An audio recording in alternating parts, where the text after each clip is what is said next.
Assalamualaikum warahmatullahi wabarakatuh. Selamat sore. Sudah bisa Waalaikumsalam warahmatullahi dengar suara saya? Udah. Bisa. Alhamdulillah. Oke. Terima kasih yang sudah jawab. Yang lain sudah dengar suara saya? Udah.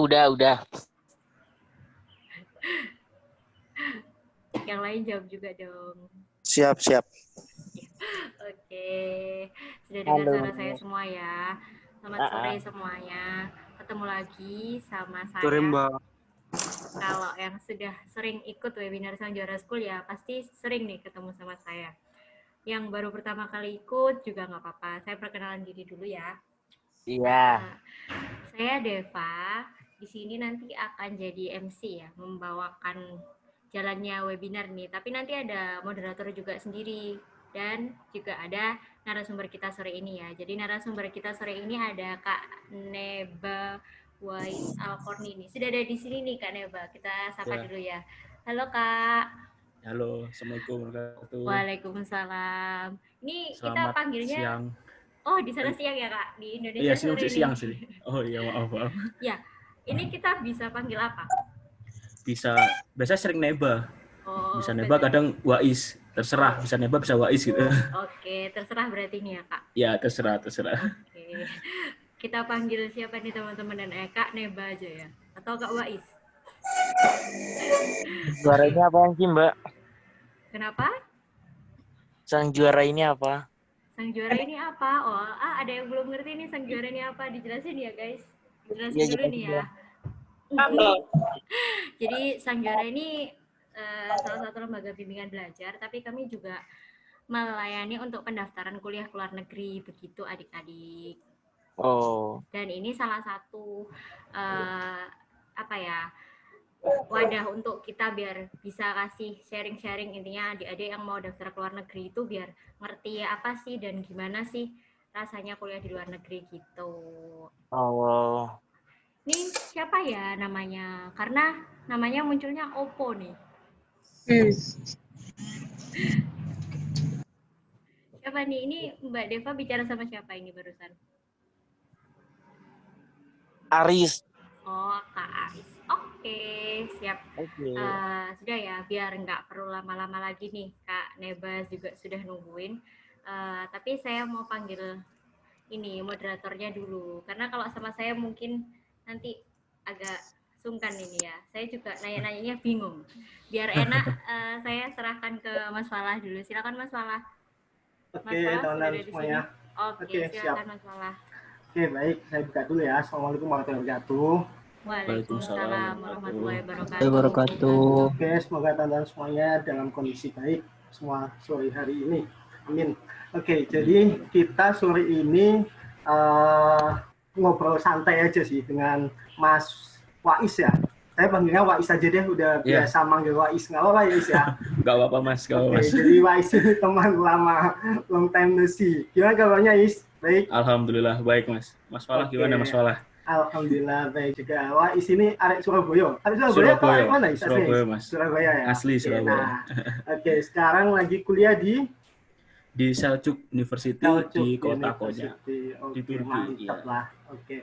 Nah, kita ngobrol santai aja ya, Is ya. Nanti sambil teman-teman kalau ada yang mau tanya, teman-teman bisa langsung tanya di kolom chat ya, teman-teman semuanya ya. Gitu. Iya. Jadi kita ngobrol santai.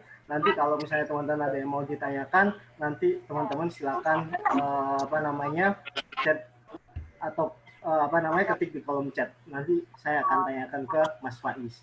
Oke, saya mulai ya. Oke, Faiz, kenapa nih kuliah di Turki? Kenapa kuliah di Turki? Mungkin dulu sempat pingin banget kuliah di Turki gitu, Mas. Maksudnya bukan kuliah, sekedar jalan-jalan itu pingin di Turki gitu. Dan sebenarnya tuh memang pingin saya sejak awal itu di UI. Oh, pengennya di UI ya. Jurusan kriminologi, tapi nggak pernah dapet. Makanya saya waktu itu nyoba tes Turki, alhamdulillah dapet dan saya akhirnya ke Turki. Jadi itu awalnya sih memang tiba-tiba gitu. Tapi dari dulu pengen ke Turki, pengen sebagai liburan, pengen liburan gitu. Oke. Nah, kalau di Turki sendiri, kenapa Wais pilih Selçuk? Sebenarnya itu juga ceritanya juga agak rumit gitu, Mas. Karena Gimana? sejak awal saya waktu di Turki itu dapatnya itu di Kirkcaldy University. Karena waktu saya tes di Kirkcaldy University, tesnya di Jakarta, saya dapat itu gitu. Oke. Nah, habis itu karena programnya yang sebelumnya saya bahasa Turki, kayak ngerasa kayak susah bahasa Turki. Akhirnya saya cari-cari info di kampus yang ada bahasa Inggrisnya. Pengennya negeri, kalau swasta kan mahal kan, makanya itu saya pengen ngambil negeri yang ada bahasa Inggrisnya. Ya, dapat info lah Selçuk University itu gitu. Jadi kayak yaudah saya memutuskan untuk pindah di Selçuk University dengan program bahasa Inggris gitu. Jadi halo teman-teman, ini bisa di mute ya teman-teman. Kalau videonya, suaranya bisa di mute yang lainnya biar tidak mengganggu. Oke, saya lanjutin. Oke, jadi kuliahnya sekarang pakai bahasa Inggris ya, Isya? Atau gimana? Inggris 60%, 40% bahasa Turki gitu. Oke, jadi walaupun ambil kelas bahasa Inggris, nah tapi tetap ada bahasa Turkinya?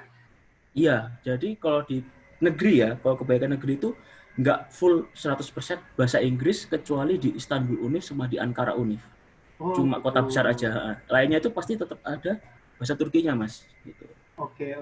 Kalau swasta itu full Inggris. Kalau swasta benar-benar Inggris, Arab, bahasa Jerman gitu. Kalau yang swasta.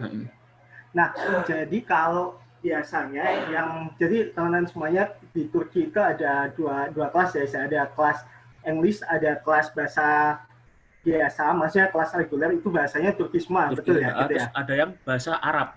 Ada yang bahasa Arab juga. Agama. Sama ada bahasa Jerman, itu tertentu. Ada yang bahasa Jerman. Jadi normalnya itu umumnya 3, Inggris, Turki, sama bahasa Arab. Yang normal, orang pelajar Indo seperti itu. Oke. Nah, kalau biasanya yang pakai bahasa Turki itu kan mahasiswa asing harus tomer dulu ya? Iya, itu nah, persiapan kalau bahasa Turki. Yang untuk kelas bahasa Inggris sendiri, apakah juga wajib tomer juga, Is?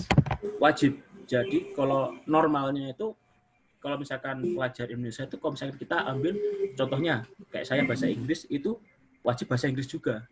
Kalau misalkan dia ambil agama, ada bahasa Arabnya, wajib bahasa Arab gitu. Jadi bakal bahasa itu bakal jadi 2 tahun. Normal bahasa Turki setahun, dan bahasa pengantar masing-masing. Bahasa Arab, bahasa Inggris gitu. Oke, berarti kalau ambil kelas internasional, malah tomernya lebih lama ya? Jadi kalau tomer tetap setahun, Mas. Jadi tomer tetap setahun. Bahasa Turki tetap setahun. Cuma setahun itu tambahan, tergantung program. Kalau misalkan kita dapatnya bahasa Arab, ya bahasa Arab. Kalau bahasa Inggris, bahasa Inggris. Kalau misalkan bahasa Turki, ya udah cuma setahun gitu. Oke, jadi mungkin bagi teman-teman yang belum tahu, kalau kuliah di Turki itu tahun pertama itu ada kursus bahasa. Nah, itu biasanya dikenal dengan Tomer gitu ya. Tomer itu lembaganya gitu ya, Is ya? Tomer itu iya, lembaganya. Oke. Nah, kalau Tomer di sana itu awal-awal memang harus bisa bahasa Turki dari berangkat dari Indonesia, atau nggak harus bisa bahasa Turki sama sekali? Dulu saya tuh sempat belajar Turki sedikit. Nah, tapi teman-teman banyak yang sama sekali nggak tahu, masih nol sama sekali gitu. Masih nol sama sekali. Nah, memang bagusnya kalau pengajar Tomer itu dia itu memang profesional dalam menangani pelajar asing kayak kita gitu. Jadi kita kan nggak tahu bahasa Turki. Kita diajari bahasa Turki itu dengan bahasa Turki. Oh gitu. Iya, jadi murni. Jadi pengantarnya di awal-awal itu pakai bahasa Turki ya, bukan bahasa Inggris ya kalau Tomer ya? Awalnya bahasa Inggris awalnya. Awalnya bahasa Inggris. Sedikit. Nanti udah minggu pertemuan ketiga keempat udah full bahasa Turki. Jadi kayak pelan-pelan ditunjukkan gambar gitu. Ya. Tapi benar-benar full. Bisa ya gitu ya. Ya bisa. Normalnya bisa itu. Oke. Jadi kalau Tomer sendiri di sana berapa lama, Is? Normal itu mungkin 10 bulan, Mas. 10 bulan ya. Ada yang pokoknya kurang lebih setahun lah gitu. Setahun kurang. 10 bulan lah gitu. Kalau Tomer di sana itu banyak temannya Indonesia nggak sih? Atau kita akan nggak ada temannya dari Indonesia? Jadi tergantung kampus juga, Mas. Kalau misalkan di kampusnya banyak orang Indonesia, kemungkinan pasti bakal ada teman Indonesia. Kalau misalkan kampus kita orang Indo dikit, ya mau nggak mau bakal satu orang atau kadang nggak ada gitu. Tapi gitu. Kalau anak-anak yang beasiswa, kebanyakan itu nggak ada orang Indonesia, jadi dia sendiri Indonesia gitu. Tapi kalau yang self funded biasanya ada teman Indonesia. Pasti bareng. Ya ada yang 6, ada yang 8 orang gitu, tergantung. Jadi enak ya, ada temennya lah ya buat berjuang bareng, Tomer. Plus minus gitu, Mas, plus minus. Plusnya enak ada temennya, kalau nggak paham sama-sama belajar. Minusnya nggak bakal nambah bahasa Turki karena kita sering ngobrol sama Indonesia. Jadi kita nggak deket orang asing. Harusnya kan kita kan deket orang asing biar tahu ngobrol-ngobrol. Ini nggak, malah kita ngomong sama teman Indo terus gitu. Jadi gitu. Seharusnya lebih enak, lebih cepat kalau kita nggak ada temennya ya. Iya, itu benar-benar bahasa ya. Rasa benar-benar sekali, Mas, benar-benar sekali. Iya. Oke. Nah, kalau di Seljuk sendiri, kamu dulu gimana? Sendirian atau ada temannya? Gini, kalau saya kan Tomer waktu itu di Kırklareli, Tomer bahasa Turki di Kırklareli, itu banyak teman Indo, hampir banyak teman Indo. Gitu. Jadi pas ketika saya bahasa Inggris di Seljuk University itu saya orang asing itu cuma 4 orang. Jadi saya di kelas orang asing sendiri. Oh gitu. Gitu. Jadi sisanya orang Turki semua kalau yang kelas bahasa Inggris gitu. Oh, walaupun kelas bahasa Inggris tapi juga isinya orang-orang Turki juga ya? Iya, justru malah lucunya kayak gini. Beberapa kampus yang negeri itu kalau kelas Inggris paling banyak orang Turkinya. Orang asing saya cuma sekelas cuma 2 orang doang gitu. Oke, itu di Seljuk aja atau di kampus hampir yang lainnya semuanya, juga? Hampir yang negeri kayak gitu. Juga. Jadi yang negeri pun kayak gitu. Tapi kalau yang kelas reguler yang bahasa Turki itu orang asing banyak. Bisa 60 orang, bisa 50 orang gitu. Oke. Karena sekelas itu sampai 250 sampai 270 gitu di kelas sendiri. Oke. Nah, kalau di Turki sendiri Seljuk itu peringkat berapa, Is? Yang saya tahu peringkat 15 besar. 15 besar. Bisa sebelumnya 10. Waktu 2018 itu 10-an akhirnya turun. Jadi setiap tahun ganti-ganti terus gitu untuk peringkat. Mungkin sekitar 12, Mas. 12. Oke, 12 besar. Di Turki sana ya? Di Turki, iya. Oke, kalau secara buat rank, tahu nggak? Buat rank, saya kurang tahu, tapi termasuk kampus UNESCO. Diakui UNESCO. Gitu. Cohortnya saya, karena banyak web beda versi, itu yang susah kan? Ya, itu yang jadi susah jadi patokan gitu, Mas. Nah, kalau setahu kamu, apa sih bedanya kuliah di Indonesia sama kuliah di Turki? Kalau untuk Indonesia dan Turki itu sebenarnya nggak jauh beda ya. Yang beda mungkin dari pengalaman gitu. Dan banyak pengalaman itu lebih mahal harganya gitu, Mas. Dan banyak tantangan juga kan, kayak benar-benar kita berteman dengan orang asing, kita ada ibarat kalau di Indonesia kan kita ngekos sendiri, kalau kan enggak, kita asrama ngurus sendiri, kadang rumah juga harus nyari rumah dengan pengantar kayak gitu kan, kadang dosen juga ngomong cepet juga susah gitu kan, jadi benar-benar banyak tantangan, Mas gitu. Yang di luar perkiraan kita kadang yang banyak itu susah dari tantangan dari luar gitu. Apa tuh tantangannya yang paling susah apa kalau kuliah di sana? Susah itu entah dari orang-orangnya, kadang dari dosennya, kadang kayak bener-bener kalau jahat-jahat kok baik-baik gitu. Kadang tugasnya itu memang saya kelas Inggris ya, tapi kadang tugas bahasa Turki. Jadi bingung gitu. Ya. Jadi di kelas saya itu kadang kuliah itu dosen masih ngajar bahasa Turki. Karena mayoritas anak-anaknya bahasa Turki minta request kayak, Pak, saya minta ngajar bahasa Turki karena Inggris saya nggak tahu. Kan bingung saya. Oke. Jadi kalau di sana intinya wajib banget harus bisa bahasa Turki ya? Wajib. Saya sangat sarankan wajib gitu. Karena kalau nggak tahu bahasa Turki sangat kasihan. Nah, misal kalau kuliahnya di Istanbul atau Ankara, ambil kelas internasional, apakah juga harus bisa bahasa Turki? Mungkin saya nggak tahu sih, Mas. Gitu. Cuma patokannya itu bahasa Turki mungkin buat sehari-hari. Buat sehari-hari ya. Karena orang di sana nggak bisa bahasa Inggris atau banyak yang bisa bahasa Inggris. Sana itu Turki termasuk negara Eropa dengan bahasa Inggris terburuk. Oh gitu. Iya, gitu. Itu jadi juga susah gitu. Ujung-ujungnya ya pakai bahasa isyarat gitu. Awal-awal itu nunjuk-nunjuk doang gitu. Ke supermarket ambil-ambil, diajak ngomong diem-diem aja gitu. Yang penting bayar gitu. Gitu. Jadi bahasa isyarat semua awal-awal gitu Mas.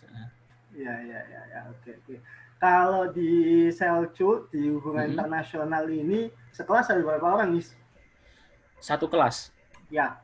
Satu kelas normal 80, tapi yang masuk cuma 30. Oh gitu. 40. Kenapa? Karena gini, di fakultas saya itu absen nggak ngaruh. Gitu. Oh gitu. Yang penting ujian. Ujian, ya itu. Gitu. Terus sama faktor orang sini kan juga banyak kan. Jadi ada kelas Turki sendiri, pengantar bahasa Turki itu sekelas 250. Oh satu gitu. Kelas. Jadi kalau di Indo kan kayak ada kelas A, B, C. Ya, betul. Satu kelas menampung 40 murid 30. Di sini enggak. Ini kelas besar semua. Oh, di sini kelas besar gitu. semua ya. Nah, jadi kalau misalkan nggak dapat duduk ya udah langsung balik nggak apa-apa gitu. gitu Mas. Itu yang unik. Uniknya kayak gitu. Gitu. Oke. Ya, gitu. Nah, gimana cara belajarnya kalau kayak gitu? Kan selama ini kita kalau di Indonesia terbiasa kelas 30-40 lah ya, maksimal lah ya. Iya. Nah, kamu adaptasinya gimana? Karena dulu misalkan kayak pelajaran apa yang full bahasa Turki kan saya nggak ngerti Mas. Itu saya rekam. Dosen ngomong apa, saya duduk depan, saya rekam. Gitu. Nanti pulang saya dengarkan. Oke. Jadi ngulangnya gitu, walaupun nggak paham ya udah yang penting ada usaha gitu. Yang penting ada usaha. Terus kadang dosen itu enaknya ke bahasa Inggris itu apa? Bukunya itu bahasa Inggris. Jadi walaupun dosen ngomong bahasa Turki, selama ada bukunya bisa baca. Oh ini mungkin bab ini gitu. Plusnya bahasa Inggris kayak gitu. Atau mungkin yang bahasa Arab kan teman-teman yang kebaikan udah orang-orang pondok semua kan, itu lebih enak, makanya lebih ngakui lebih enak. Jadi kalau orang yang pelajar Indo ambil kelas Inggris dan bahasa Arab itu orang cari aman. Karena bahasa Turki susah gitu. Iya. Tapi kamu sekarang udah lancar banget gitu kayaknya bahasa Turki. Enggak, Mas. Jadi kalau untuk ngomong sehari-hari bisa, tapi kalau untuk bahasa akademik itu susah.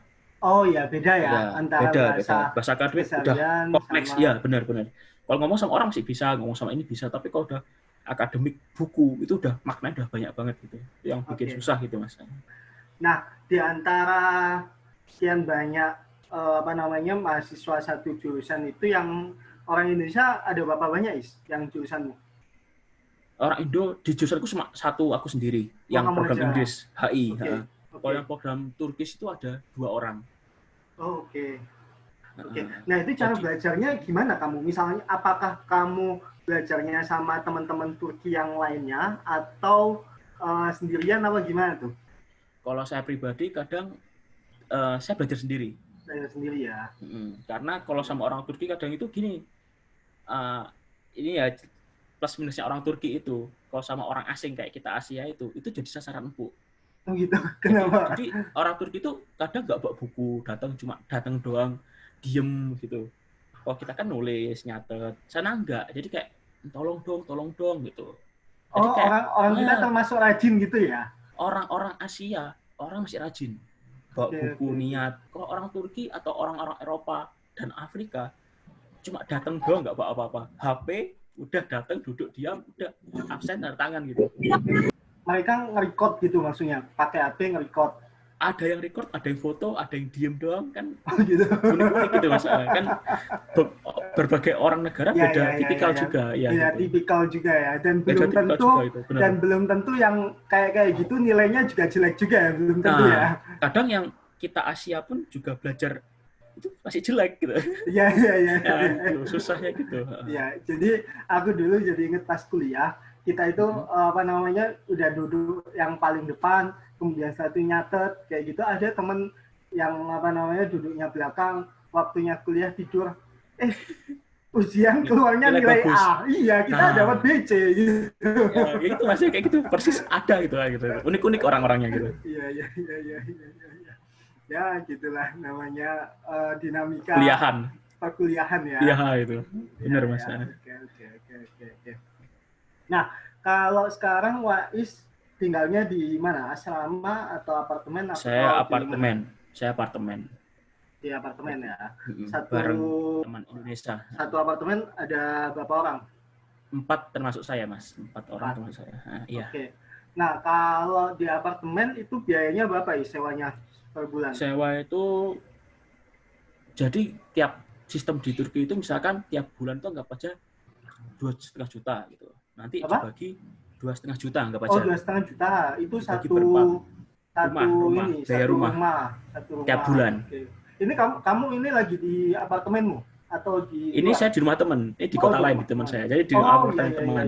Iya, lagi di luar kota ya. Iya gitu. Jadi itu rumah itu cuma biaya rumahnya aja, Mas. Belum termasuk air, listrik, gas, internet gitu. Oke, jadi kalau di total berapa? Kalau total kalau saya pribadi setiap bulan kurang lebih itu sekitar 1,6 sampai 1,9. Itu urunannya per orang ya? Iya, itu sudah termasuk air, listrik, gas, internet, bahkan ada jasa-jasa kayak apa ya, kebersihan, keamanan. Dan sebagainya. Nah, itu 1,9 per 1,9 ya. bulan. Per kepala ya. Iya, per kepala. Apa plus minusnya tinggal di asrama atau di apartemen, Is? Karena saya pernah di asrama, kalau di asrama itu pertama udah enak, semua terjamin. Oke. Jadi kita anggap aja bayar ya sekitar 700-800 ribu atau 1 juta, itu udah dapat makan, terus juga nambah teman-teman orang asing juga banyak, gitu. Jadi nambah bahasa Turki juga. Minusnya itu terlalu rame, Mas. Rame banget. Gitu. Jadi nggak bakal bisa serius itu jarang. Gitu. Kalau orang-orang yang pinter-pinter mungkin ya udah terbiasa gitu kan. Gitu. Maksudnya ramenya itu gimana, Is? Karena ibarat satu kamar itu 4 orang. Oke. Nanti ada sebelah-sebelah, nanti kamar mandi bareng. Jadi rame terus. Di koridor rame, semua aktivitas tuh rame gitu. Jadi kayak semua orang tuh banyak rame gitu juga, Mas, gitu. Oke. Jadi mungkin tahun pertama mungkin lebih nyaman tinggal di asrama kali ya. Tapi kalau selanjutnya mungkin di apartemen gitu ya. Apa gimana? Iya. Gitu. Terus apartemen itu lebih enak, fleksibel gitu. Ya. Oke. Jadi kalau di apartemen sendiri, ini berapa jauh, Is? Kalau ke kampus? Ya, ke kampus. Itu tergantung. Kalau misalkan naik, kalau aku mungkin 15 menit, 20 menit, Mas. Udah sampai. Itu naik apa? Bisa kadang angkot, kadang juga naik tramway gitu.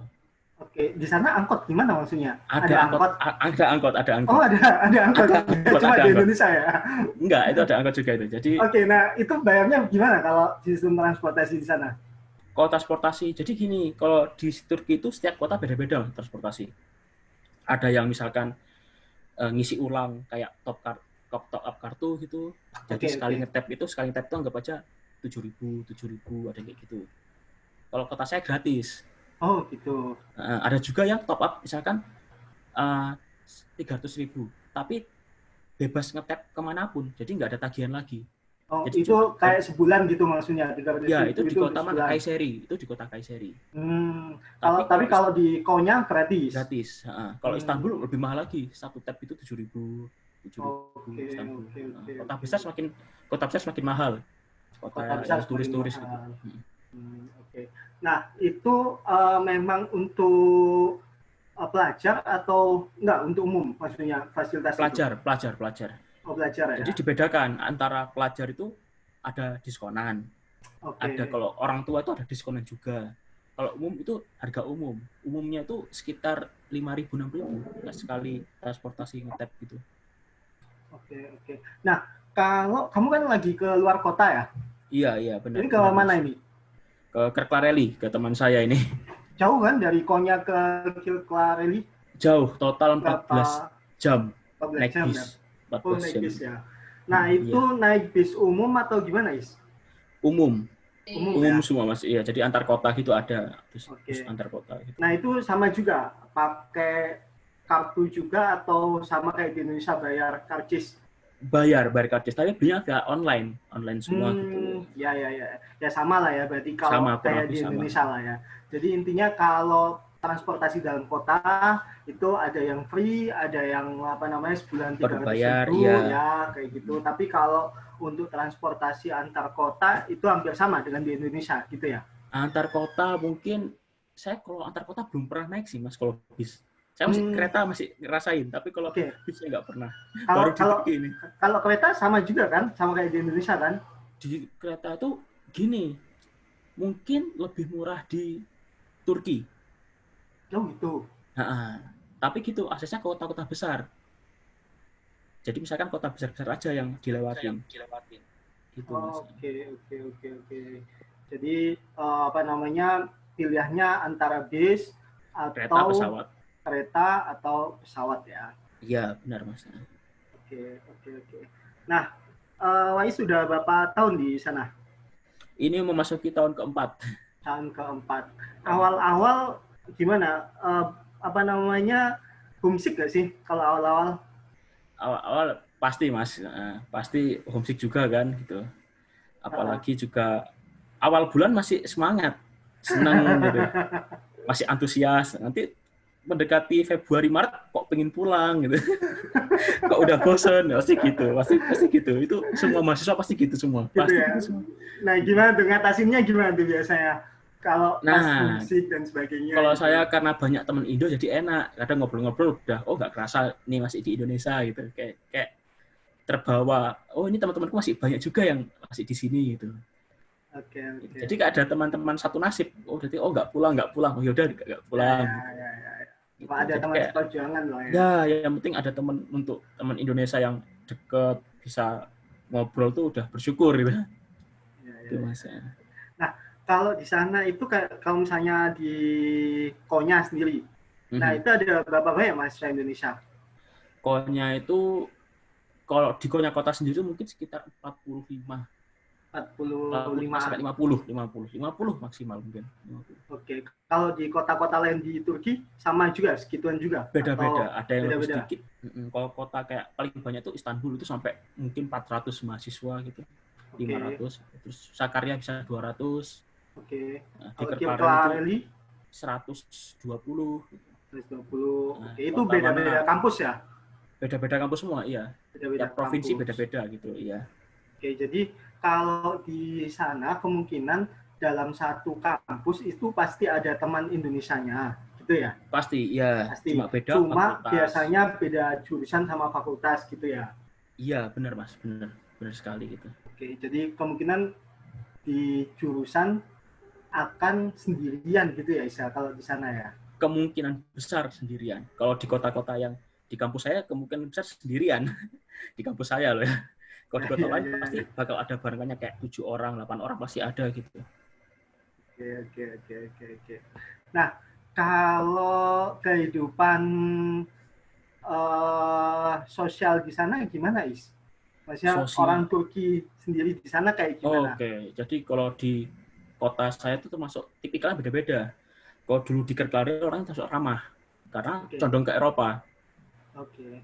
Kalau yang tipikal yang orang Asia itu ada juga yang kayak kaku, kayak nggak mau nyapa gitu. Ada yang anggap kayak orang asing itu dikira kayak pengungsi semua, mikirnya kayak gitu. Ya. Jadi, padahal jadi teman berteman ke orang asing ke Turki beda sama orang ke orang asing yang negara lain gitu. Oh gitu. Orang Afrika beda lagi, orang Asia kayak Cina beda lagi, orang Eropa beda lagi gitu Mas. Ya. Jadi benar-benar tipikalnya udah ada stigma masing-masing, stereotip masing-masing gitu ke kita gitu. Apa kalau stereotipnya orang Indonesia? Indonesia terkenal paling santai, kalem, santuy ya. Santuy. Tapi gitu. Kalau misalkan negara lain, misalkan negara Afrika, kalau misalkan ditegur dia marah. Nah, kalau Indonesia, Malaysia, Thailand enggak, ditegur diam, iya, tapi gibah gitu. Kayaknya orang ngapain negur-negur kayak gitu, coba di belakang ngomong gitu. Oke, jadi kalau di sana itu paling banyak yang mahasiswa asing di Turki sendiri itu dari negara mana, Is? Paling banyak dominan itu Afrika ya. Negara Arab, sama orang-orang stan kayak Kazakhstan, Turkmenistan. Oke, Asia Tengah lah ya. Asia Tengah benar. Kalau orang Indonesia sendiri termasuk banyak atau sedikit? Minoritas? Apa? Mungkin termasuk banyak dibanding Asia Tenggara lain. Cuma dibanding negara lain termasuk setengah ke bawah, nggak banyak-banyak amat gitu. Oke. Dibanding negara lain masih termasuk sedikit. Tapi kalau dibanding Asia Tenggara, paling dominan Indonesia sama Malaysia. Paling dominan. Oh, Malaysia banyak juga ya? Banyak. Sama Thailand. 3 itu udah dominan gitu. Ya. Oke. Nah, kalau untuk ibadah sendiri susah nggak? Kan sebagai Muslim kayak gitu kan kita sholat 5 waktu, dan saya sholat Jumat dan sebagainya, susah nggak kalau di sana? Enggak. Sini sama, ya? Masjid, cuma bedanya kalau jam habis Isya masjid ditutup. Oh gitu. Jadi misalkan dulu pernah sama teman-teman awal-awal itu mau Lailatul Qadar, itu bingung dia sampai mau lapor polisi ngapain di masjid jam segini gitu. Nah, kalau di sana kalau 10 hari terakhir Ramadan nggak dibuka masjidnya? Enggak, di Turki itu enggak ada 10 hari terakhir, tapi udah ditanggalin 23, 25, 27, 29. Pasti rame gitu. Jadi kan beda mazhab juga kan, mazhab Hanafi gitu. Kita kan itu gitu Mas. Oke, jadi kalau intinya kalau untuk ibadah sendiri nggak ada masalah, nggak ada masalah. Lah ya. Kayak di Indonesia sama lah ya. Sama. Karena di sana juga mayoritas juga Muslim juga kan, kalau mau ibadah dan sebagainya kan juga banyak tempat ibadahnya juga kan. Iya, tapi juga harus berhati-hati, kadang kan beberapa kota masih ada yang masjid Syiah gitu kan. Kadang kita masuk nggak tahu, ternyata kok adanya beda. Itu harus benar-benar gitu.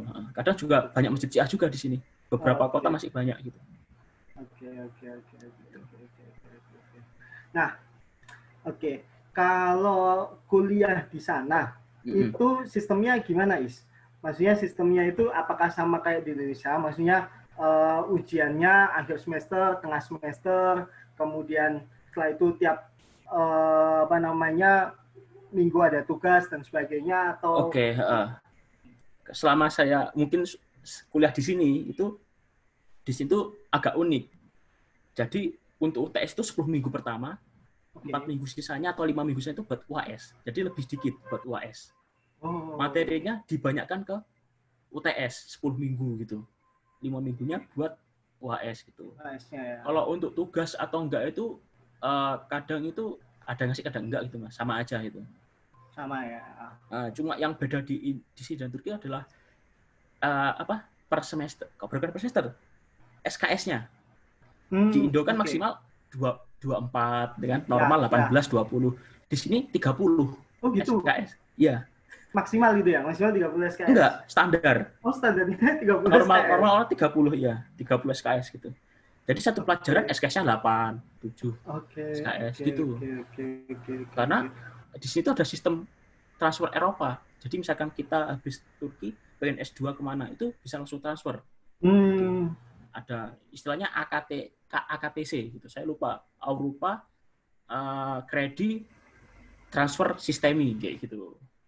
Sistem Eropa, kan ngikuti sistem Eropa di sini. Nah, kalau jam kuliahnya sendiri sama kayak di Indonesia, pagi sampai sore gitu atau gimana? Jadi kalau normal ya ada kayak saya sering kelas siang, dapatnya jadwal kelas siang sampai sore gitu. Tapi kalau untuk kelas yang malam, evening program itu dari jam 7 malam sampai jam 10, jam 11. Ada itu. Oh, ada juga. Kelas karyawan. Biasanya kalau pagi kerja, malamnya kuliah kayak gitu. Oh, sama kayak di Indonesia lah ya.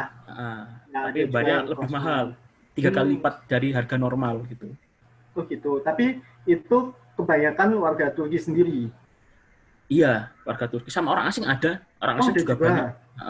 Karena mungkin paginya kerja gitu. Yang bisa baru kuliah gitu kan. Berarti kalau kayak gitu di sana bisa part-time nggak sih? Kalau misalnya kita sebagai mahasiswa asing gitu, atau bisa kerja nggak sih? Gini, kalau part-time mungkin jadi kalau banyak pekerjaan, lapangan pekerjaan itu mungkin kebanyakan di Istanbul.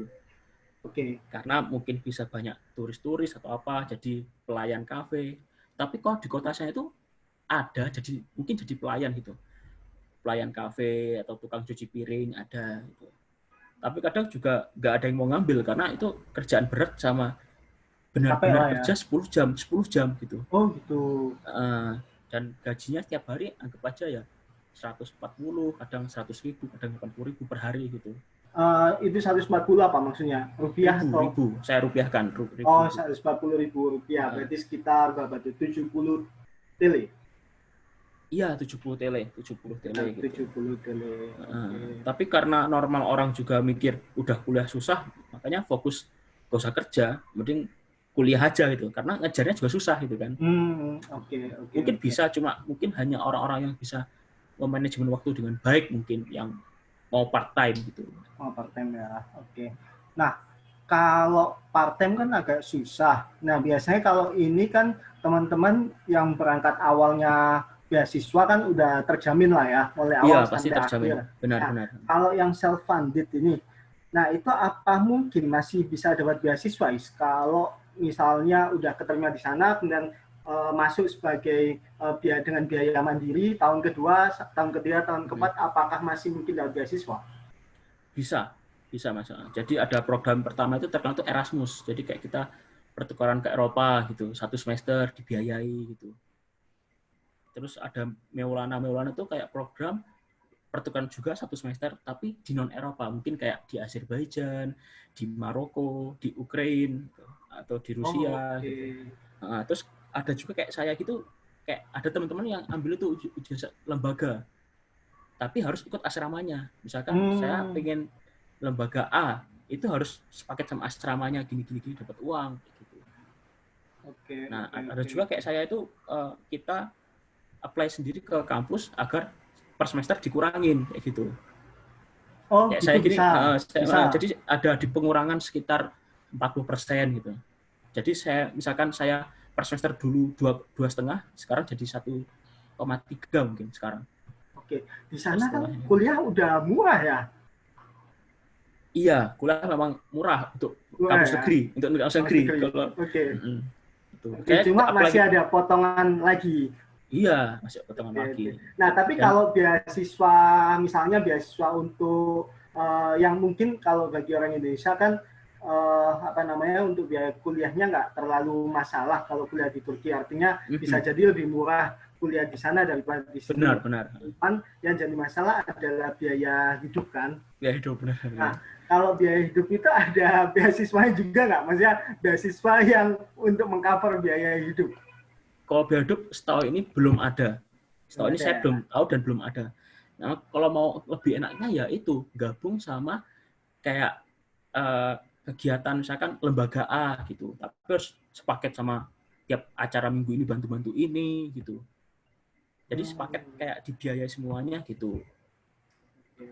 Tapi kebanyakan orang Indo itu pernah itu cuma paling satu tahun udah maksimal karena nanti udah keteteran. Karena jam berapa dibatasin gitu. Memang dikasih duit, dikasih ini penginapan, makan gratis, tapi ada harga yang dibayar, yaitu mungkin dengan waktu, dengan cara bantu-bantu lembaga mereka seperti itu. Gitu Mas. Oke. Nah, oh iya, Waiton dan semua ini Mas Faiz ini juga YouTuber ini ya. Jadi YouTuber kondang ini di Turki sana ini. Cuma iseng-iseng aja tuh Mas. Channelnya Is? Oh, Neba. Coba cari di YouTube, subscribe jangan lupa ya. Oke. Terima kasih Mas. Oke, jadi kalau kayak gitu apa yang bisa dilakukan, misalnya pengen nambah uang jajan misalnya kayak gitu ya. Misalnya budget orang tua terbatas misalnya kayak gitu. Kemudian saya itu pengen nambah uang jajan, kemudian saya itu apa yang bisa dilakukan di sana Is?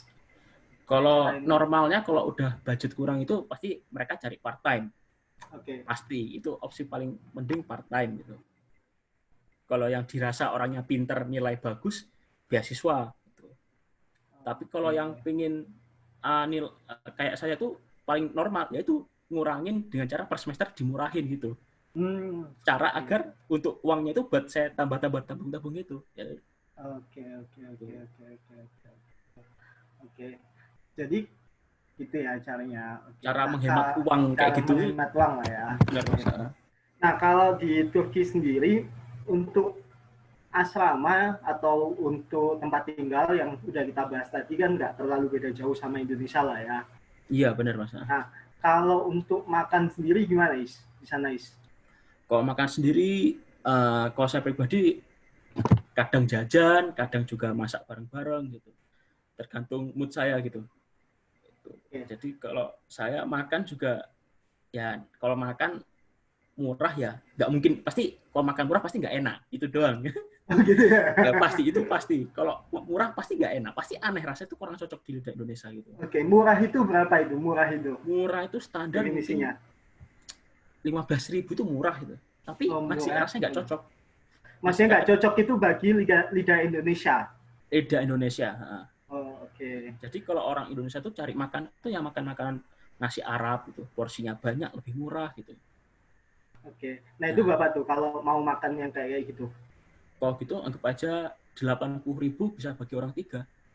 Oke, berarti sekitar 25.000 lah ya. Nah, tapi porsinya banyak gitu. Porsinya banyak. Dan itu nasi. Karena kalau makan Turki sendiri roti. Oh, gitu. Jadi harga mahal tapi nggak kenyang, itu makanan Turki gitu. Nah, tapi kalau bikin makan makanan Asia tuh makan Uighur. Jadi ada Uighur itu jual makan juga enak. Rasanya kayak Chinese food tapi beda gitu. Susah kalau di Indonesia nggak pernah nemu makan kayak gitu. Itu unik gitu. Makan Uighur gitu. Makan Uighur ya. Iya. Nah, kalau Wais sendiri lebih banyak apa, masak atau jajan atau apa? Karena saya nggak bisa masak, jadi ya kalau masak ngikut teman-teman. Iya, teman-teman ya. Nah, tapi kalau kadang itu saya beli sendiri. Jadi ya 50-50, Mas.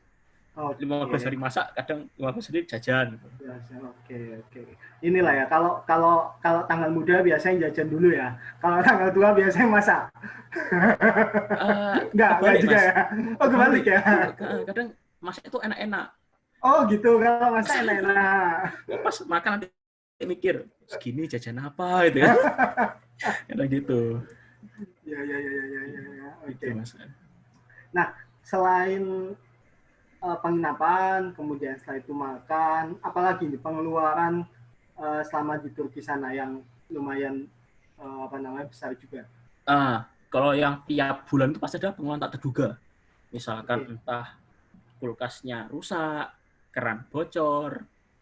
Kan kalau di apartemen kayak gitu, kita menanggung yang di rumah itu sendiri. Kadang air jebol gitu kan. Kalau di musim panas itu pemanas penghangatnya tuh mahal gitu loh, Mas. Karena musim panas kan pakai penghangat kan gitu. Ya, betul. Kalau pas musim kayak gini, musim dingin itu penghangatnya jadi mahal. Musim dingin. Maksudnya listriknya atau apanya? Iya, listrik itu gas. Jadi ke gas. Gas tuh pemanas itu mahal kalau pas musim dingin. Kalau pas musim panas kayak gini, itu yang mahal air. Karena tiap hari mandi terus. Oh gitu. Karena panas gitu. Kan musim itu juga ngaruh, Mas. Musim itu juga mempengaruhi kita gitu loh. Bener-bener kalau dingin-dingin banget gitu. Kalau panas-panas banget gitu. Oke. Nah, kalau di cuaca sendiri gimana? Maksudnya beda jauh ya sama Indonesia? Oh, beda jauh, Mas. Beda. Nggak ada yang bisa cocok gitu. Maksudnya karena kita terbiasa panas ya, jadi musim panas itu masih mending. Kalau dingin itu, dingin parah kadang. Karena di Konya sendiri itu sampai minus 20, kadang badai salju, kuliah libur 3 hari, badai salju. Oh gitu. Oh, jadi kalau sampai badai salju ketika musim dingin itu banyakkan liburnya juga berarti? Pasti libur. Jadi kadang pernah sebulan tuh masuk 4 kali, karena badai saljunya berterus-terusan. Terus pembelajarannya gimana kalau kayak gitu? Ya, karena dulu tuh karena itu masih kelas bahasa, jadi lebih enak ganti tugasnya ini gitu. Jadi bakal diinfokan di grup nanti gini tugas aja ya gitu. Oke. Oh, ala gitu. Jadi ini ya, cuaca sangat mempengaruhi banget ya.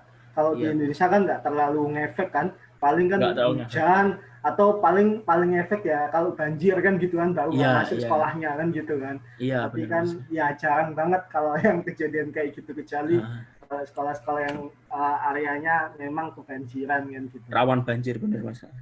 Kalau sini emang salju, pasti kena salju banyak kan. Ya. Oke.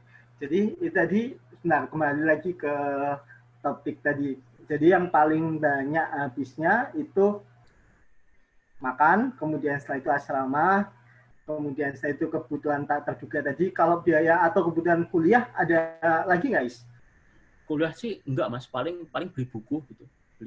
Cuma beli tapi enggak mahal itu, bisa fotokopi juga kok. Tapi yang itu sih. Oke, jadi cuman itu aja kalau kebutuhan hidup di sana itu makan, tempat tinggal, Iya, kemudian terus sama tak terduga tak terduga itu tadi ya. Yang jasa tak terduga. Nah, itu sebulan habis berapa kira-kira?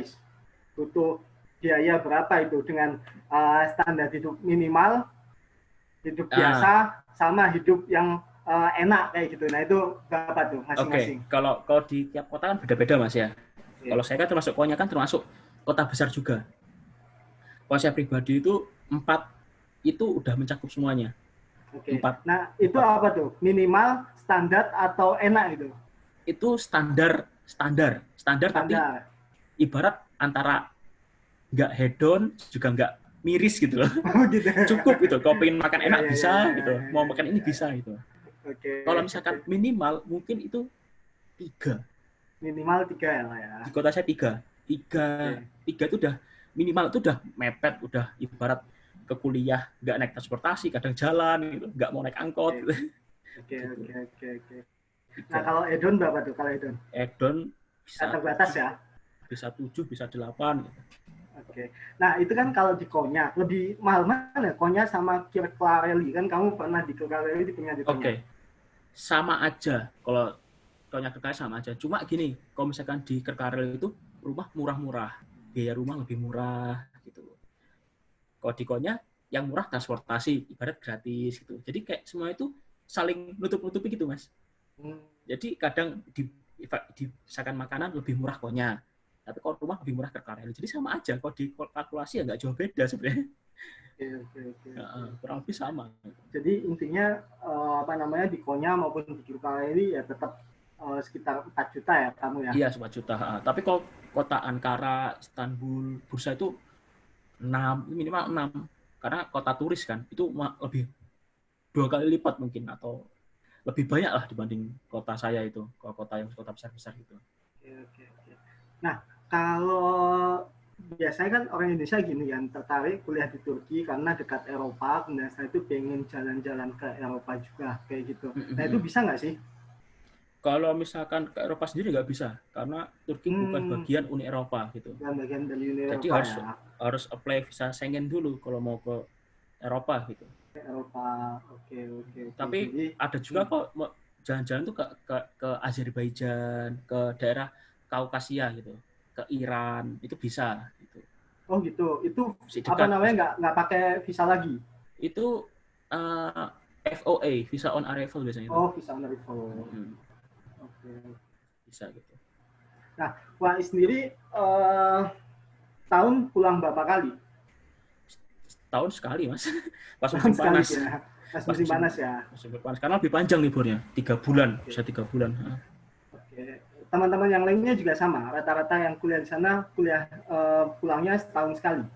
Normalnya setahun sekali, tapi ada yang kaya itu mungkin setahun 2 kali bisa. Atau tiap minggu juga bisa pulang ya kalau kaya ya. Ya, kalau mau. Tapi nggak mungkin. Mas. Nggak mungkin. Pasti pas libur aja gitu. Oke. Oh iya, itu tadi berkaitan sama namanya kamu udah yang libur 3 bulan. Nah, jadi dalam setahun itu kuliahnya berapa bulan, Is? Kuliah berapa ya? 16 minggu pertemuan. Dan ujian mungkin 2 minggu, berarti 18 minggu, Mas. 18 minggu lah ya, 18 minggu berarti sekitar 4 bulan. 4 bulan, benar. Sekitar 4 bulan lebih. Kali 2, semester gasal sama semester genap sama? Sama, kurang lebih sama. Oke, berarti kalau kayak gitu, berapa tuh? 8 bulan, berarti 4 bulan libur ya? Iya, sebulannya di musim dingin, 3 bulan di musim panas. Pas 12 bulan. Kenapa kok lama di musim panas liburnya? Karena memang musim panas itu di sini tempat buat berlibur, tempat buat kerja, buat magang. Oke. Kalau musim dingin itu benar-benar susah liburan juga karena iya. Susah ngapa-ngapain juga ya. Benar. Sesuai kondisi iklim mereka juga, Mas. Gitu. Di Eropa besar kayak gitu juga. Jadi lama di musim panas. Jadi liburan lebih lama gitu. Oke. Nah, coba kita baca-baca pertanyaan dari teman-teman ini ya. Iya. Oke, nah, saya pilihin. ini dapat beasiswanya full atau tidak. Kalau Mas Faiz ini self funded ya? Self funded, tapi kalau untuk beasiswa per semester 40% yang per semester dikurangin itu. Oh, oke, baik. Nah, kalau di Turki sendiri beasiswanya yang ada itu apa sih yang dari awal itu? Yang pasti itu YTB, itu dari pemerintah Turki sendiri. Apa itu? Coba YTB itu Yurdisi Turkish Burslare. Jadi kita tuh S1, S2, S3 dapat uang, dapat asrama, semua terjamin. Itu untuk jurusan umum. IPA, IPS nggak masalah itu. Bahasa terserah. Tapi kalau untuk yang apa itu? TDV itu Diyanet Wakfe, itu buat agama. Biasanya jurusan agama. Full agama semua, agama Islam semua, ilahiyat itu. Nah, itu per bulannya mungkin nggak sebanyak yang YTB. Tapi yang TDV ini, yang agama ini, dapat tiket pulang tiap tahun ke Indonesia. Oke. Gitu. Bedanya itu, jadi kalau misalkan yang S1, yang YTB itu cuma uang per bulan, tapi besar, sekitar 800 tele, ya 1,6 juta lah mungkin. Terus kalau yang TDV itu cuma 400 tele, setengahnya, tapi dapat tiket pulang. Gitu. Terus ada beasiswa kampus, biasanya swasta gitu, di mana ya, Bilken University itu mungkin bisa cek, saya juga kurang tahu sih Bilken itu swasta itu. Siap.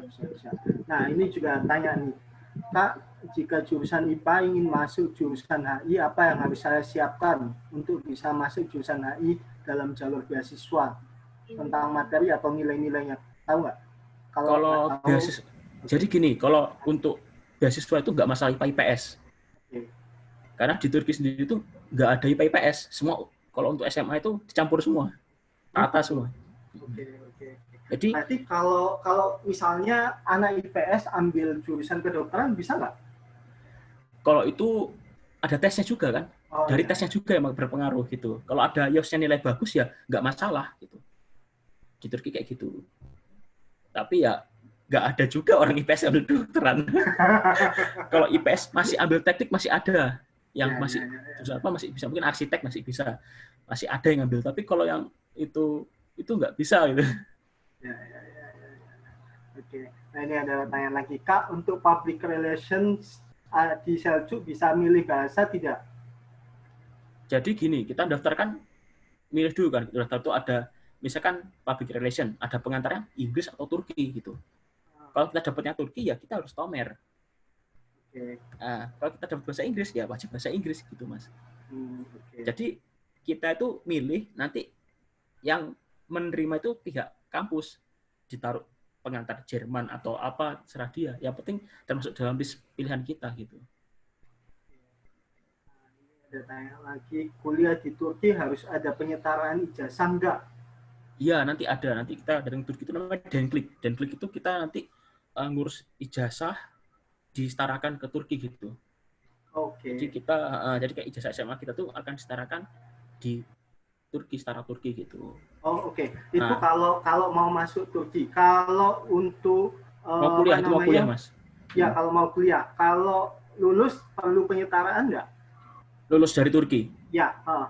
Lulus Turki itu nggak butuh penyetaraan, tapi butuhnya sertifikat tomer. Tomer harus maksimal, harus C1. Minimal C1. Jadi kalau kita misalkan kita tomer cuma lulus B2, kita bisa kuliah. Tapi pas mau lulus, kita harus punya sertifikat C1 baru bisa ambil ijazah gitu. Soalnya kalau setauku itu memang di ini kayaknya di jurusan kedokteran aja kayak gitu. Itu sebelum masuk ke Indonesia nanti itu akan ada penyetaraan ijazah dulu kayak gitu. Nah, kalau yang jurusan lain nggak ada ya? Penyetaraan ijazah maksudnya ijazah dari Turki ke Indo gitu setelah lulus? Dari manapun. Jadi entah itu kuliah di Turki, entah itu di Amerika, entah di manapun. Kalau khusus jurusan dokter, nah itu harus ada penyetaraan ijazah sebelum dia praktek di Indonesia. Oke. Gitu. Mungkin nah, tapi kalau jurusan lain enggak ya? Setahu saya enggak, Mas. Setahu saya enggak. Ada nggak sih yang di sana banyak nggak yang kuliah ambil kedokteran? Indonesia, orang Indonesia. Ada tapi nggak banyak. Ada tapi nggak banyak. Paling banyak ambil apa kalau yang orang Indonesia? pasti kalau nggak teknik ya IPS. IPS-nya kayak HI, ekonomi, manajemen gitu. Teknik banyak, arsitek banyak gitu. Bahkan ada juga yang jurusan yang orang-orang lain itu nggak bakal ambil. Contoh ada yang ambil arkeologi, teman saya ada ambil arkeologi gitu. Terus ada yang jadi apa itu? Istilahnya kalau bahasa Indonesia kayak jurusan perkudaan. Jadi dia pakar kuda gitu. Ada kayak gitu. Gitu ada juga ya? Ada. Biar keterima ke kampus Turki kayak gitu. Jadi mereka udah mensiasati biar keterima Turki gitu. Ya. Jadi jurusan unik-unik juga gitu teman-teman yang di Indonesia, di Turki juga unik-unik ambil jurusannya gitu. Oke. Nah ini ada tanya lagi, untuk bahasa Turki sendiri dalam 1 tahun kira-kira bisa tidak untuk berbahasa Turki Kak? Masnya ketika Tomar itu. Pasti bisa. Cuma dari cara penyampaian dan nangkepnya, maksudnya itu yang masih susah gitu kan. Jadi harus sering-sering kita berteman dengan teman-teman Turki biar nambah bahasanya seperti itu. Kalau kita berteman dengan orang Indo terus ya nggak bakal nambah juga gitu. Jadi ya itu aja bahasanya gitu. Ya, jadi kemungkinan bisanya besar lah ya. Bisa. Pasti bisa, buat ngomong pasti bisa. Gitu. Cuma kalau udah topik khusus atau materi buat kuliah, itu kadang harus belajar lebih. Karena pelajaran di Tomer dan akademik pasti beda. Karena Tomer cuma sekedar tata bahasanya aja, diajari dasar-dasarnya untuk ngomong gitu. Nah kalau di juga di Seljuk sendiri ada asrama nggak Kak? Selain apartemen? Bisa tidak untuk jalur mandiri dan berapa biayanya? Kalau yang asrama ada di kalau setiap kota itu semua pasti ada asrama. Cuma kalau beberapa itu kalau asrama negeri itu nggak bisa buat mandiri. Jadi buat orang beasiswa sama buat warga Turki.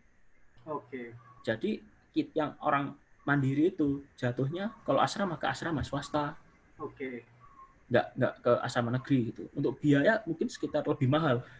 Bisa 1,5 sampai 2 juta. Tergantung tipikal asrama seperti apa yang kita cari. Mau yang sekamar berdua atau sekamar berempat itu harga relatif beda-beda gitu. Gitu Mas. Nah, kemudian apa lagi nih? Sekarang nggak ada UN, kira-kira bisa ke Turki cuma pakai ijazah. Karena ini mungkin aku yang jawab ya. Karena kalau tahun ini kan di Indonesia nggak ada UN. Jadinya bisa pakai nilai ujian sekolah gitu, untuk seleksinya. Nah, ini ada tanya lagi Kak, untuk beasiswa nilai semester ketika SMA itu amannya nilai kita harus berapa Kak?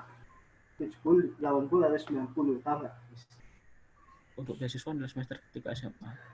Gini, karena saya pakai waktu di Turki pakai ijazah, saya itu kalau rapot itu tergantung Mas ya, kan tergantung penyeleksi juga. Karena orang-orang udah tahu, mungkin semua orang tahu kalau rapot itu nilai bisa dikatrol. Tapi kalau untuk UN itu murni kemampuan masing-masing. Jadi kalau lebih amannya, saya pakai ijazah UN bukan rapot. Karena rapot malah jadi itu kayak, karena rapot negara-negara juga tinggi-tinggi, kayak negara mana tuh 90, 95 itu tinggi-tinggi juga. Tergantung negara masing-masing kan yang itunya, sistem negara beda-beda juga. Gitu. Nah, ini ada jurusan psikologi nggak, Kak? Mungkin di Seljuk kali ya maksudnya ini. Psikologi ada, cuma beberapa mungkin di setiap kampus ada. Cuma beberapa kampus tuh ada yang nggak menerima 3 jurusan. Pertama hukum, kedokteran, sama psikologi. Karena itu standarnya udah beda. Memang orang asing nggak diterima buat orang Turki sendiri. Gitu. Karena hukum juga nggak mungkin kita belajar hukum. Ya, kalau S2 masih bisa S2. Tapi kalau S1 orang nggak mungkin ngambil hukum, nggak ambil psikologi. Kalau kedokteran masih ada, cuma nggak banyak. Nah, itu di kampus mana aja yang nggak nerima 3 jurusan itu? Tahu nggak? Contohnya mungkin kalau di Seljuk nggak nerima psikologi, dan nggak nerima hukum buat anak S1 di Seljuk. Tapi kalau di kota lain ada yang keterima psikologi, tapi nggak bisa keterima kedokteran. Jadi kayak bisa ini tapi nggak bisa ini gitu Mas. Dari 3 itu pasti ada bisa 1, cuma nggak bisa dua-duanya. Tapi kalau di Seljuk kedokteran bisa kedokteran. Tapi itu cuma angkatan dulu, orang senior. Yang zaman kita udah nggak ada yang ngambil lagi gitu. Ya. Nah, kemudian ini Kak, berapa sih beda biaya antara beasiswa dan yang biasa? Maksudnya gimana nih? Itu bingung juga nih. Kok beasiswa kan ditanggung semua, kan nggak ada biaya. Nggak ada biaya. Iya kan, beasiswa kan gratis. Ya, jadi kalau beasiswa ini free semuanya ya. Jadi mulai biaya kuliah sama biaya hidup ya. Iya, full kalau beasiswa. Kalau mandiri ya kita bayar sendiri gitu. Oke. Nah, kalau ini tahu nggak di kampus mana aja Kak yang ada jurusan psikologinya yang Psikologi menerima? Istanbul ada. Istanbul ada Terus ya. di Bursa ada. Hampir semua ada. Cuma balik lagi, apakah kampus ini menerima orang asing buat jadi studennya atau enggak itu. Semua pasti ada. Cuma penerimanya itu tahu apa enggak kita nggak tahu. Harus konfirmasi ke kampus dulu. Oke, siap. Nah, Tanan silakan nih kalau ada yang mau ditanyakan lagi ke Mas Wais. Gitu. Nah ini Wais lagi liburan nih? Lagi libur semester ya? Ini. Nah kalau liburan ngapain aja kegiatannya? Liburan ya pasti ya normal gitu. Kalau cuma saya kan kadang siang ambil les online gitu, ambil kursus online gratis gitu, buat nambah-nambah sertifikat. Oke. Apa biasanya maksudnya di kampus Turki sana atau enggak? Saya ambilnya di Inggris, Open University UK, kan itu gratis juga dan sistemnya enak juga gitu. Jadi nah ini jika suka duka kuliah di Turki Kak? Sukanya ya banyak pengalaman, jadi kita banyak belajar gitu. Kita lebih tahu gimana versi negara ini gitu. Jadi lebih banyak pembelajaran kita. Oh ternyata hal ini di Indonesia nggak ada gitu. Di Indonesia ini unik gitu. Di Indonesia mungkin nggak diterima gitu. Jadi kita banyak belajar dari versi yang berbeda itu. Jadi ada teman yang mungkin orang Eropa itu, kita nggak teman Eropa itu, orang kok terlalu bebas tuh. Tapi orang Eropa nggak kita, orang kok terlalu close banget, tertutup gitu, nggak open mind kayak gitu. Jadi kayak beda sudut pandang gitu. Itu yang bikin seru itu. Dan pengalaman tuh susah didapat gitu kan. Kalau untuk dukanya ya pasti susah. Semua kuliah pasti susah gitu kan. Terus sama banyak misalkan ketemu orang yang beda-beda tuh kadang juga susah juga. Kita maksudnya A, bagi dia kadang C. Jadi kayak ada salah paham gitu. Jadi untuk sinkron sama orang itu nggak mudah gitu. Sama orang Indonesia aja kadang masih susah, apalagi sama orang asing gitu. Terus sama itu sih cuaca yang paling ngaruh. Kok saya ngaruh banget cuaca. Paling lebih nyaman apa? Musim dingin atau musim panas kalau bagi kamu? Kalau aku enak itu Mas, musim semi. Nggak dingin dan nggak panas dan banyak bunga-bunga yang udah mekar. Jadi seger gitu. Musim semi yang paling enak gitu. Oke. Nah ini coba ada yang tanya-tanya lagi nih. Untuk kemungkinan lulus kuliah di Turki jalur mandiri berapa persen Kak? Kalau mandiri tergantung jalurnya. Kalau misalkan ujian ya kita tahu kapasitas kita seperti apa. Kalau nilai kita bagus ya pasti keterima. Nah kalau rapot itu murni nggak tahu, dari pihak kampus saja yang tahu. Karena rapot orang lain juga lebih bagus, kita juga nggak tahu gitu. Jadi juga susah juga kalau patokan rapot itu. Kalau saya mending dari kemampuan ya harus tes. Jelas itu. Kemampuan kita di mana, taunya di mana gitu. Makanya oleh karena itu kalau misalnya di Turki itu kan kalau yang seleksi menggunakan nilai berkas itu kan ada nilai minimal biasanya di kampus biasanya mensyaratkan nilai minimal. Nah oleh karena itu nggak boleh nilainya pas-pasan ya Isya kalau mau masuk ya, karena kalau nilainya pas-pasan dengan nilai minimal agak susah bersaingnya kayak gitu. Benar sekali Mas. Nah, beda kalau cari jurusan yang cari aman, misalkan kayak arkeologi, ya orang pasti nggak ada yang daftar juga arkeologi. Iya. Nah ini, apakah banyak yang diterima orang Indo lewat jalur beasiswa Kak atau mayoritas mandiri? Setahu saya 50-50. Jadi gini, beasiswa itu pasti ada.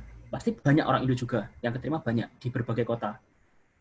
Nah, kalau mandiri itu memang di kampus Turki sendiri itu memang sengaja buka buat mandiri. Jadi memang kampus Turki menyediakan kuota khusus buat pelajar yang mandiri gitu. Jadi 50-50 juga. Pasti banyak yang diterima juga gitu. 50% dari beasiswa, 50% dari mandiri. Jadi ya setahu saya memang adil gitu. Nggak ada banyak-banyakan. Nah, ada tanya lagi nih, Kak. Dulu di awal pasti ada subculture, kan bagaimana cara Kakak mengatasinya? Shock culture pertama pasti ada, terus lama-lama udah terbiasa. Kadang ada teman Turki yang baik juga beritahu pelan-pelan kayak oh kayak gini gitu. Gitu. Terus sama sama apa ya, kita harus baik lagi, harus open mind. Kan nggak semua orang kan open mind juga kan, kadang masih oh ini kok di budayaku beda. Misalkan kayak ada yang bilang oh ini kayak gini gitu. Jadi harus membiasakan diri dengan seperti sekarang, budaya sekarang gitu, kayak orang-orang ini kayak gini gitu.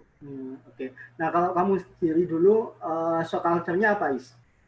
Dalam hal apa maksudnya? Itu misalkan orang Turki kalau ngomong, kalau misalkan kita di supermarket, orang Turki kalau ngasih banget pakai tangan kiri, kita mikir kok kayak gini gitu. Jadi kayak misalkan ngasihkan kembalian itu pakai tangan kiri gitu. Nah, kadang juga kayak misalkan kalau misalkan kita ngomong iya dan enggak, kalau sana enggak, kalau enggak gini. Jadi bingung. Kayak ini orang ngapain ini? Maksudnya apa kan gitu. Ya. Terus pakai kaos kaki ke masjid. Jadi dulu pernah saya diusir waktu sholat ke masjid nggak pakai kaos kaki. Ternyata orang sini pakai kaos kaki kalau sholat. Oh gitu. Jadi habis wudhu pakai kaos kaki, dibersihkan pakai kaos kaki gitu. Kalau nggak gitu nggak boleh kadang. Nggak nerima. Iya. Harus berarti kalau kayak gitu masuk masjid itu kalau di sana kalau yang sandalan gimana, Is? Kan kalau orang di sini kalau sandalan itu dikira orang yang mohon maaf orang miskin. Gitu. Nah, jadi kemana-mana pakai sepatu, orang semua pakai sepatu semua. Itu. Jadi sepatu dan pasti kaos kaki, nggak mungkin enggak. Iya. Gitu. Oh lah gitu. Kalau di Indonesia kan kita terbiasa kemana-mana banyak yang sandal juga kan, nyantai. Nah, kalau di sini tuh kok orang pakai sandal dikira kayak orang yang nggak punya, dikira orang-orang yang itu kayak orang minta-minta gitu. Dikira kita ada yang dikira pengungsi ilegal gitu, kayak orang pakai sandal nggak rapi gitu. Kesannya kayak nggak rapi gitu loh, Mas. Oke. Oh, gitu ya sekolahnya. Dan itu lama-lama juga akhirnya biasa juga ya ngadepi yang kayak gitu ya. Benar ya benar Mas. Oke, nah coba tanya lagi nih. Ada nggak Kak orang Indo yang tidak tahan kuliah di Turki akibat bahasa atau lainnya, akhirnya pulang? Itu pasti ada. Ada yang habis tomer nggak lulus pulang, ada yang udah 2 tahun pulang, ada yang 3 tahun pulang gitu. Makanya memang kita harus kuat mental sejak awal. Memang seleksi alamnya ketika di Turki, kuat atau enggak ketika di Turki gitu Mas. Pas berangkat semangat, pas di Turkinya kok kayak gini. Nah itu yang udah mulai banyak pertanyaan apakah kita kuat atau enggak gitu. Nah biasanya penyebab yang mutung kayak gitu itu apa, Is? Yang biasanya nggak tahan gitu. Apa yang pasti biasanya? Bahasa, itu pasti bahasa. Oke. Yang kedua adalah orang-orangnya, mungkin orang-orang Turkinya kadang kayak gitu. Ada orang baik dan nggak baik kan. Oke. Nah, karena mungkin mereka kayak nggak cocok atau gimana. Terus yang ketiga itu kadang biaya. Oke. Jadi yang paling itu 3 itu yang utama. Yang pasti bahasa, pasti utama bahasa, karena bahasa paling susah gitu Mas. Iya. Oke. Nah ini, Kak, kenapa milih Turki buat kuliah tentang hubungan internasional daripada kuliah di Indonesia atau negara lain? Karena di waktu Indonesia saya punya kriminologi dan nggak ada berkepikiran untuk HI gitu. Tapi setelah Turki saya mikir jurusan yang cocok buat saya itu apa itu. Awalnya saya pengen komunikasi. Nah, tapi kalau komunikasi di Turki itu pakai bahasa Turki, ya mending HI sekalian. Apalagi Turki termasuk politiknya bagus untuk dekade ini. Saya lebih cocok ke HI di Turki gitu. Kalau di Indonesia sendiri saya nggak pernah ambil HI, nggak pernah ada keinginan kok di Indonesia sendiri, gitu Mas. Oke. Nah, silakan teman-teman semuanya kalau ada yang mau tanya lagi. Masih ada waktu kan, Is? Ya, santai aja, Mas. Masih ada waktu. Ya, oke. Nanti kita sampai 4:30 waktu Indonesia lah ya. Ada 12 menit lagi. Biar ganggu waktunya Mas Faiz juga. Oke. Nah, Is, kalau yang lagi hangat di sana, di Turki itu kan lagi apa namanya ya, lagi kayak apa sih, panas. Nggak akur ya, lagi panas ya, politiknya dengan Yunani, kemudian Perancis dan sebagainya. Itu ganggu nggak sih? Kalau dibilang ganggu nggak ganggu, saat ini mungkin nggak terganggu ya, Mas. Saat ini nggak terganggu. Mungkin tergantung kebijakan ke depan gimana dari Bapak Presidennya sendiri dan pemerintahnya sendiri gitu. Oke. Tapi so far apa namanya nggak ada masalah ya, maksudnya nggak ganggu perkuliahan dan sebagainya. Nggak ada, karena nggak terganggu ya. Karena mungkin gini Mas, ketika saya di Konya itu kan tengah kan, dekat Ankara. Itu 2018 itu saya masih lihat di jalanan itu masih lewat tank-tank itu menuju arah Suriah. Nah, jadi pangkal militernya di Ankara, di ibu kota, terus tanknya itu menuju ke area bawah Turki, menuju ke Suriah. Selatan. Itu masih sering lihat ada tank-tank banyak, ada ini itu. Tapi ya alhamdulillah nggak ganggu gitu. Oke, aman lah ya, tetap aman lah ya walaupun. Termasuk aman. Mungkin kalau daerah yang perbatasan banget, mungkin yang agak berbahaya sih, yang daerah perbatasan gitu Mas. Apa tuh? Kalau di daerah mungkin daerah perbatasan. Mana? Perbatasan Suriah itu masih panas. Apa kampus apa kalau yang di sana Is? Ada nggak kampus perbatasan? Ya, yang daerah ada, pasti ada semua Mas. Setiap provinsi pasti ada kampusnya. Ada ya. Cuma pasti nggak ada orang Indonya. Oh, nggak ada orang Indonesianya. Karena orang Indo condongnya ke daerah kampus-kampus yang daerah barat, yang Istanbul, yang menuju Eropa, yang lebih jelas gitu loh, lebih jelas gimana bentuk kampusnya, bentuk sistemnya lebih jelas. Kalau di daerah timur itu malah orang-orangnya nggak bahasa Turki, masih banyak bahasa Kurdi. Jadi udah beda. Gitu. Oke. Nah, kalau di Turki sendiri itu kan perbatasan antara Asia sama Eropa ya. Nah, itu ini nggak sih, apa namanya, antara satu daerah sama daerah yang lain, misalnya kayak di Konya itu kan lebih dekat ke Asia. Di Asianya itu. Lebih di Asia ya, maksudnya. Kalau Kirklareri di Eropanya ya. Eropa. Nah, itu beda nggak sih budaya dan sebagainya, kehidupan orangnya dan sebagainya kayak gitu? Beda banget. Nah, karena kalau kota-kota yang udah kebanyakan daerah perbatasan Eropa atau daerah mana ya, timur, barat bawah, daerah-daerah turis itu lebih condong ke sekuler. Orang-orang sekuler, bukan orang-orang yang Islami itu enggak. Lebih banyak orang sekuler gitu. Jadi kalau daerah Kırklareli itu masih sekuler, kalau Istanbul masih sekuler, Izmir sekuler gitu. Kalau Konya termasuk Islami. Intinya adalah kalau yang dekat Asia, maksudnya di Asia itu Islamnya lebih kental gitu. Ada Islamnya memang kental, tapi kadang masih ada Kristen Ortodok gitu kan. Karena dari Suriah datang gitu. Terus ada yang masih Syiah. Daerah-daerah itu masih Syiah, bawah itu masih ada gitu. Oke, nah ini Kak, untuk keamanan sendiri gimana? Misal ada nggak jam malam kayak gitu? Atau kalau cewek mau jalan-jalan itu aman nggak sih kayak gitu? Kalau selama ini untuk cewek orang Indo ya itu nggak ada masalah, untuk jam itu nggak ada, nggak, termasuk jarang ada pembegalan, perampokan itu ada tapi sedikit, dialami orang Indo sedikit gitu. Jadi termasuk aman sih kalau untuk di Turki itu. Jadi walaupun misalnya nih cewek jalan-jalan sendirian gitu, orang Indonesia aman? Masih aman. Atau harus ada temannya? Ya kalau pengen aman ada temannya Mas. Tapi kalau pengen sendiri kepepet itu masih aman sih. Saya kan kayak teman Indonesia dari luar kota datangnya malam, dia pulang ke rumah sendiri, ya nggak ada apa-apa. Cuma gitu, kalau di Turki itu transportasi di atas jam 12 malam itu nggak ada, itu yang susah. Jadi pakai taksi. Jadi nggak 24 jam. 24 jam ya. Berarti kalau kayak gitu definisi malam itu jam berapa biasanya? Kalau yang udah agak riskan atau bahaya dan sebagainya itu jam berapa biasanya? Nah, beda-beda Mas, tiap musim beda-beda lagi. Kalau musim dingin, anggap aja subuh jam 8 pagi. maghrib jam 5, jam 6 udah isya. Jadi udah malam, udah gelap banget dari jam 6 malam. Kalau musim dingin. Kalau musim panas itu jam setengah 10 baru maghrib gitu. Kayak sekarang ini waktu puasa kemarin saya buka puasa jam setengah 10 malam. Jam 9 setengah 10 gitu.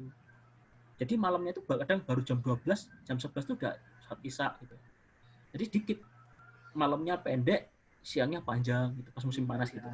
Kalau musim dingin kebalik. Jadi ibarat saya masuk jam setengah 9 kuliah. Jam 8 itu baru subuh, matahari terbit jam 8.15. Jadi pagi-pagi udah baru ada matahari gitu. Kadang ada yang sholat subuh di sholat subuhnya di kampus atau kayak gitu. Tapi kalau kayak gitu itu pengaruh nggak sih ke kehidupan kerja kuliah di sana? Maksudnya itu mereka patokannya itu di jam atau di matahari terbit sama tenggelamnya? Kalau orang Turki sendiri jam itu kerja jam 9 setengah 10 baru mulai. Oke. Nah, selesai jam 4.05 itu. Jadi patokan jam pasti jelas. Cuma kalau untuk pelajar itu yang susah, apalagi pelajaran kayak kita dari tropis, dari Afrika yang sering panas tuh belum terbiasa kayak gitu. Suasana yang kayak gitu belum terbiasa sekarang. Iya. Oke. Nah ini coba ada pertanyaan lagi, Kak, mahasiswa Indonesia yang di Turki gimana reaksinya jika ada mahasiswa baru dari Indo yang datang ke Turki dan mau nggak buat ngebantuin tentang banyak hal. Jadi kalau ada sesama mahasiswa Indonesia, nah itu gimana reaksinya mereka? Welcome atau hidup sendiri-sendiri atau gimana, Is? Pastinya welcome pasti ada, tapi alangkah lebih baik bilang ke PPI wilayah. Jadi saya mau datang segini, biar mereka juga ngasih info yang jelas gitu. Kalau misalkan tiba-tiba ujuk-ujuk datang, kita juga bingung gitu kan. Karena kita pelajar sendiri juga ngurus kita masing-masing gitu, Mas. Bukan karena kita nggak mau bantu, tapi kita juga ada hal yang kita urus pribadi gitu loh. Nah, kalau untuk welcome sih, welcome semua karena kita sama-sama pelajar, sama-sama merantau gitu. Kalau untuk bantu nggak bantu, itu minimal harus lapor dulu ke pihak PPI dulu. Kayak, Kak, saya segini, sampai segini, biar tahu kondisinya juga gitu loh. Karena nggak semua orang juga, misalkan saya juga punya ada ini ya, nggak semua orang juga mau bantu. Karena semua orang punya kesibukan masing-masing gitu. Nah, kalau antar orang Indonesia sendiri di sana sering buat kegiatan bareng nggak sih? Atau sering kumpul bareng nggak sih? Atau enggak? Kalau yang kenal-kenal aja? Nah, PPI pasti bakal ada acara-acara, pasti ada. Pelajar itu pasti ada, kayak perkumpulan gitu.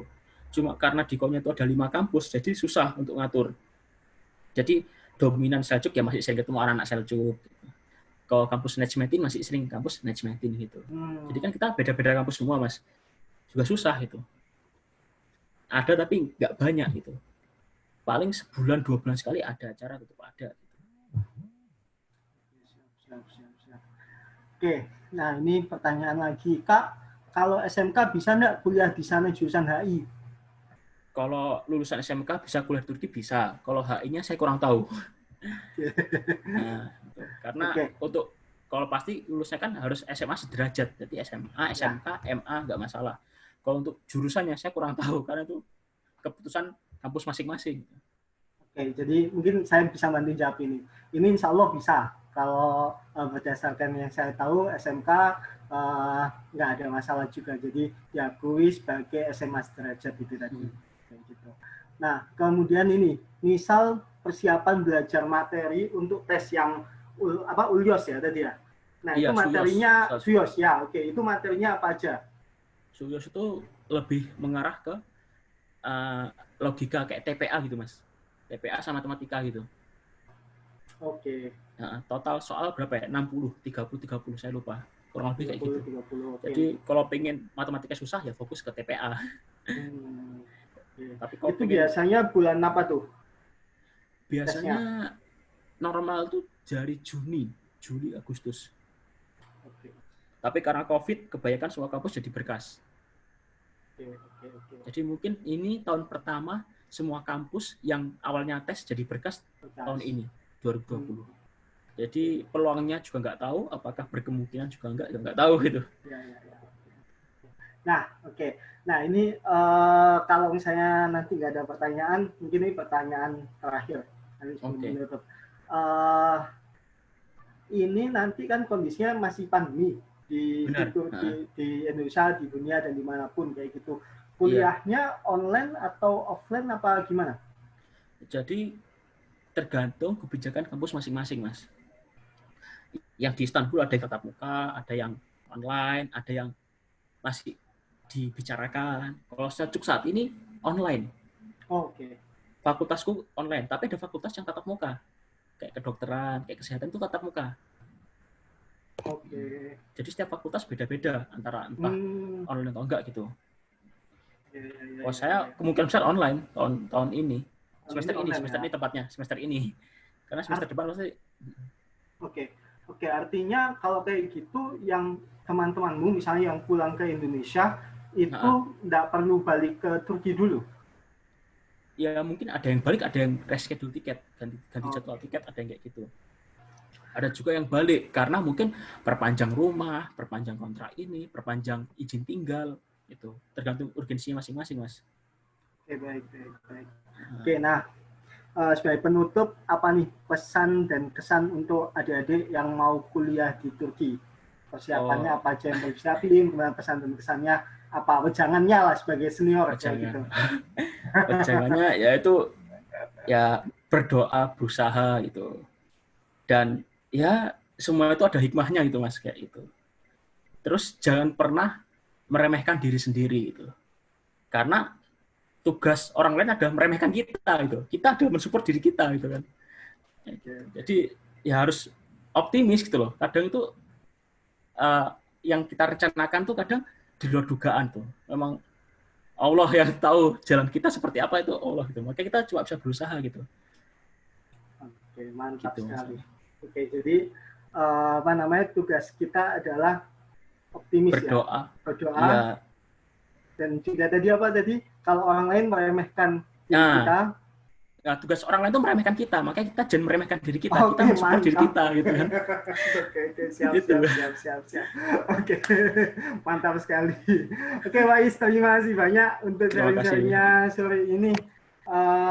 Saya kembalikan dulu ke Mbak Deva mungkin. Ya, silakan Mbak Deva. Oke, terima kasih sharing-sharingnya. Sama-sama. Terima kasih Mas Wais ya, saya panggil Mas. Iya. Oke, banyak banget nih yang dibagikan ke adik-adik untuk meyakinkan adik-adik juga untuk tidak takut ya berangkat ke Turki. Mungkin adik-adik yang di sini kan masih ya enggak ya berangkat ke Turki masih ya? Putih abu-abu gitu, putih abu-abu. Iya, betul. Jadi makasih ya Kak Wais sudah menyempatkan waktunya sore ini. Sama-sama Kak. Berbagi dengan adik-adik. Semoga kita kapan-kapan bisa ketemu langsung amin, ya. Pak, amin. Di Turki atau ketika Kak Wais balik ke Indonesia. Ya, insya Allah. Oke, Kak Wais, ini nih sebenarnya saya kepo. Kan Kak Wais sudah dikit-dikit bisa bahasa Turki nih. Mungkin salam perpisahan ke adik-adiknya nanti pakai bahasa Turki boleh Kak Wais. Bahasa Turki selamat sore itu jadi kayak sampai jumpa lagi gitu Kak Wais. Okay. Bisa nggak? Kalau selamat sore namanya İyi akşamlar. Oh, oke. Terus kalau kayak terima kasih banyak teşekkür ederim. Versi lengkapnya kayak teşekkür ederim arkadaşlar. Bis dinliyoruz kayak gitu. Agak asing memang, agak asing bahasanya asing. Teşekkür ederim. Teşekkür ederim ya, benar Kak. Oke. Terima kasih ya Kak Wais. Sama-sama Kak. Teşekkür ederim, sampai ketemu Rija lagi ederim. Silakan bisa live kalau memang mau les. Silakan. Ya, terima kasih banyak ya. Assalamualaikum warahmatullahi wabarakatuh. Terima kasih Mas Falah juga. Terima kasih banyak Wais, terima kasih teman-teman yang udah nyimak. Terima kasih juga. Assalamualaikum. Waalaikumsalam. Terima kasih juga Kak Wais. Oke, adik-adik terima kasih juga ya yang sudah menyempatkan waktunya sore ini di webinar dengan Kak Wais. Kalau tadi sharing-sharing mengenai kehidupan mahasiswa ya, untuk pertanyaan terkait pendaftaran dan lain-lain, memang bisa langsung menghubungi Sang Juara School saja. Jadi adik-adik bisa hubungin ini nomor yang ada di layar sekarang, nomor admin Sang Juara School, ataupun langsung klik aja bit.ly kuliah Turki SCS. Jadi teman-teman bisa dapatkan kalau teman-teman tadi ada pertanyaan gimana cara daftarnya atau apa ya syarat-syaratnya yang harus disiapkan buat bisa kuliah di Turki, kemudian nilai minimal seperti itu ya. Jadi teman-teman bisa tanya melalui kontak admin Sang Juara School ini. Oke. Kemudian mau infoin juga bahwa besok Jumat ini kita ada webinar lagi, webinar dengan mahasiswa dari Cina ya. Jadi nanti kalau yang nggak mau ketinggalan infonya, bisa langsung ini hubungin admin atau klik bit.ly kuliah Turki SCS juga ini. Jadi hari Jumat besok kita dengan mahasiswa dari Cina ya webinarnya. Oke. Terima kasih adik-adik sudah menyempatkan waktunya sore ini. Kita ketemu lagi insya Allah di hari Jumat tanggal 4 September ya. Terima kasih banyak. Saya akhiri. Mohon maaf kalau ada salah kata. Sampai ketemu lagi. Wassalamualaikum warahmatullahi wabarakatuh.